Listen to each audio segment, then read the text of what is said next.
Quer desconto para entrar na faculdade? Acesse querobolsa.com.br. Olá, bem-vindos ao quadro. Até agora, em Química Orgânica, nós estudamos moléculas menores, mas a partir dessa aula nós vamos estudar as macromoléculas. As macromoléculas também são conhecidas como polímeros e nós vamos começar estudando os glicídios. Quem são os glicídios? Os glicídios também são conhecidos por vocês como açúcares. Nós vamos ver aqui diversos exemplos de glicídios. Mas antes disso, eu quero que vocês tenham ideia do que é um polímero. Se nós imaginarmos um colar de pérolas, por exemplo, o polímero seria justamente o colar, o conjunto de pérolas.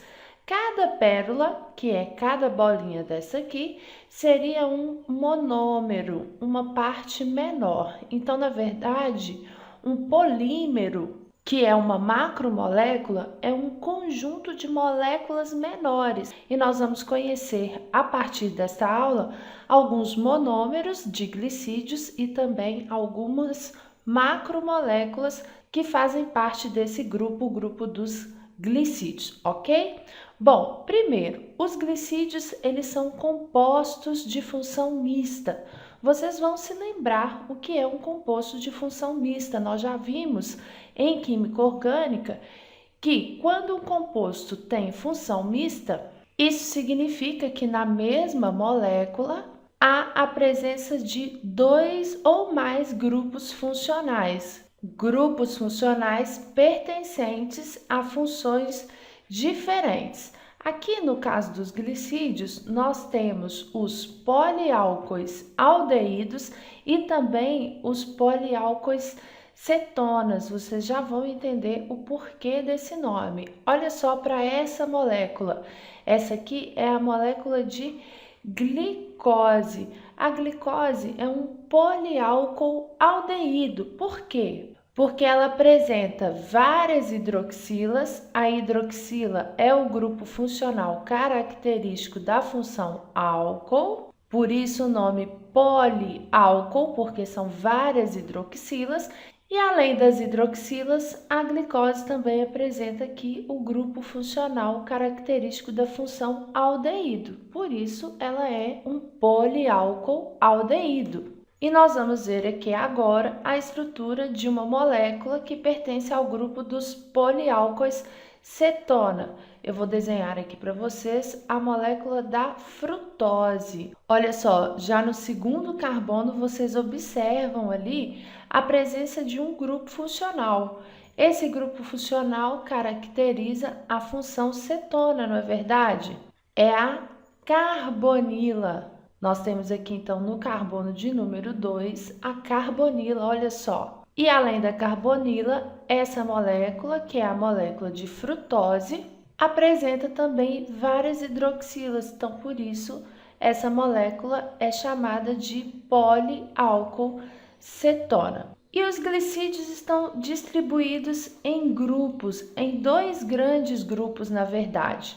Os glicídios podem ser simples e são chamados de ósis, ou podem ser um pouco mais complexos e são chamados de osídios. As ósis são conhecidas de vocês. Vocês conhecem as ósis como monossacarídeos. E nós temos dois tipos de monossacarídeos. No grupo de monossacarídeos, nós temos os monossacarídeos que possuem o grupo funcional dos aldeídos. Eles são chamados de aldoses, e também os monossacarídeos que contêm a carbonila, ou seja, que contém o grupo funcional das cetonas. Por isso, eles são chamados de cetoses. As aldoses e as cetoses podem ter de 3 a 9 carbonos, ou seja, são moléculas pequenas, mais simples, e por serem pequenas, elas não podem ser quebradas pela água, ou seja, elas não sofrem a hidrólise. Essa é uma das características que separa as ósis dos osídios. Ou seja, os osídios, sim, eles podem sofrer hidrólise. Se nós pensarmos, por exemplo, que as ozes são as pérolas do colar que eu mencionei para vocês, os osídeos são formados por um conjunto de pérolas, por um conjunto então de ozes.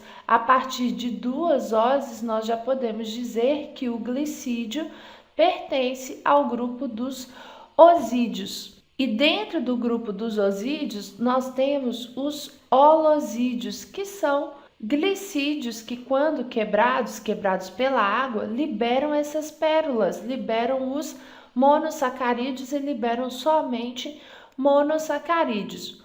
Dentro do grupo dos holosídeos, nós temos dois grupos bem importantes. O grupo dos oligossacarídeos, que são holosídeos menores que têm de 2 a 20 monossacarídeos em sua constituição, e nós temos aqui também os polissacarídeos. Os polissacarídeos são açúcares formados por mais de 20 monossacarídeos. Então, os polissacarídeos são moléculas bem maiores, bem mais complexas. Vamos citar aqui dois exemplos, olha só. A sacarose é um açúcar formado por duas ozes. Ele é formado por uma molécula de glicose mais uma molécula de frutose. É um tipo de oligossacarídeo. E como é formada apenas por duas ozes, a sacarose é classificada como um disacarídeo, di indicando justamente o número 2, duas ozes. Agora, um outro exemplo que eu posso citar aqui é o amido. O amido, diferente da sacarose, é um glicídio bem maior, bem mais complexo. Quando o amido é quebrado, ele libera N moléculas de glicose, muito mais que 20 moléculas de glicose, ou seja, o amido é um polissacarídeo.